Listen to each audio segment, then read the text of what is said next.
Hello everyone, welcome to Search for Yields by INR Bonds. I am Nikhil Bhargav, and in today's edition number 69, today we'll be talking about staggered bonds would be a perfect substitute for the liquid fund or ultra short-term funds. So in this video, we'll explain about how staggered bonds can absolutely replace the lower yielding liquid funds and the short-term ultra funds. So given the interest rates are lower and all, and the money market yields are lower, the liquid funds and ultra short-term funds are barely making up. The post-tax returns are barely not able to meet the inflation as well. The inflation is clocking at 6%, which is in the January it reported this 7-month high. So it makes sense for an investor who has the payments in interval payments in a year. So even it's an investor who has a children's education fee, or if he has a housing EMIs, or if he's planning to invest in any equities in SIP form.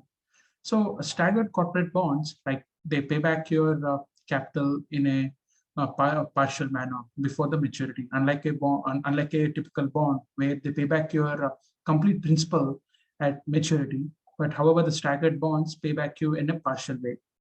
So I'll just take you through an example where it will help you to understand how exactly the staggered bonds can help you.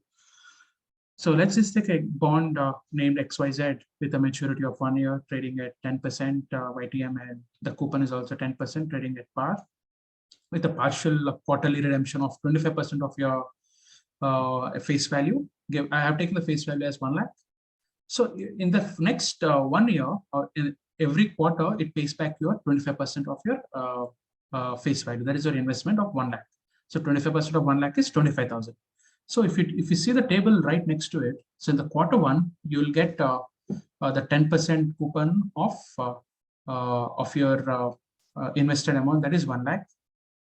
So if you take it on a quarterly basis, that would be around 2,500, and your principal redemption would be partial redemption of 25%, that is 25,000. And your net principal after this payout would be net 75,000 rupees. So your total payout for the quarter one, by the end of the quarter one, would be the 25,000 your principal plus 2,500 of your coupon. So by the end of quarter four, if you see, your coupon payment would be reduced, because whatever the left out principal is there, your coupon will be paid on that, the 10% of 2,500, and on the quarterly basis, it would be 625 rupees. And your total last payout would be your final tranche of your principal plus your coupon. So by the end of the quarter three, you would be getting your 75% of your capital back, and you can plan accordingly. If you have any cash outflows, you can plan quarterly basis how you want to use the cash outflows, or you can reinvest the money at higher yields. It's up to the investor. So for the whole 4 quarters, that is 1 year, if you hold, you're getting close to 10% yields. But however, if you see the liquid funds and the bottom table, which are currently giving yields of 3.5%, and ultra short-term funds are doing around 4.5%, and the inflation is around 6.01, and your net, these are not the post-tax as well. If it's a pre-tax only, if you see, you're not even able to beat the inflation itself. So corporate bonds could really help the investor to solve the issues, especially the staggered bonds. If the investor is having even a working capital requirements, if he's a SME or MSME kind of enterprise they have, and these bonds can help you with the regular cash inflows, and where you can use it for your working capital, or for your, as I said, for your children's education fee, or else you can even use the money for your EMIs as well, housing EMIs, or any other kind of asset you bought on your EMI basis. And so as I said, you can always the benefits here are you can always interest rate cycle is changing, and the Fed said that it'll start rising rates by March 2022. The Fed minutes shows that they're all really concerned about the higher inflation, which is a 4-decade high. And also these corporate bonds can give you the better post-tax yields as well. So given domestic inflation at 6%, which is 7-month high.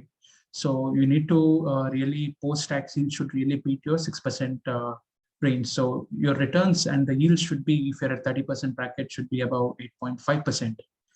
So in that case, the liquid funds and ultra short-term funds or even money market instruments are not really going to help you to achieve the better post-tax yields. But however, the corporate bonds with the staggered payouts or even a short-term corporate bonds should help you with the better post-tax yields as well. So, and even the investors who are planning to time the equity markets. So currently the markets have been pretty volatile given the FA's selling pressure and other geopolitical tensions. The equity markets are correcting very sharply. And at this point, in order to ride out the volatility, the investor can come in and buy a staggered corporate bond where on a quarterly basis, whenever he gets the the partial principal and the coupon, they can reinvest the money into the markets. In that way, they can really ride out the market volatility. And so this staggered bonds, we have also explained in our previous editions how the corporate bonds can help you in your financial planning. Do check out our previous search for yields videos, and also check out our QuickInvest app on both Play Store and App Store, which can help you with choosing the bonds as per your yields and maturity. And do like our video if you have not done so, and also subscribe to our channel to get our timely updates. Thank you for listening. Signing off.